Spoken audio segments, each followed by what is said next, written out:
Mga ka-showbiz, sa kauna-unahang pagkakataon, nakapasok sa listahan ng 100 most beautiful faces ang kapamilyang aktres na si Andrea Brillantes.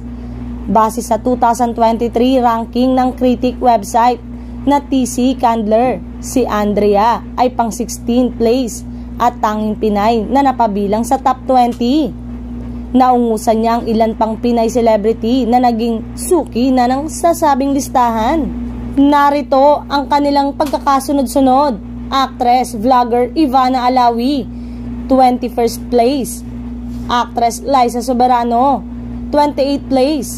Actress Janine Gutierrez, 45th place. Actress Bel Mariano, 71st place.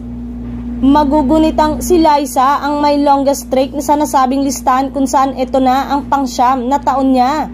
Last year ay nasa pang number 23 siya, top 80 noong 2021 at naging number 1 noong 2017. Para naman kay Ivana, ito ang ika-4 na pagkakataon na nakasali siya kung saan last year ay napunta siya sa top 6, pang-4 noong 2021 at pang-11 naman noong 2020. Samantala, mula sa pagiging second place last year, itinanghal na most beautiful face of 2023 si Nancy McDonney ng K-pop girl group na Momoland.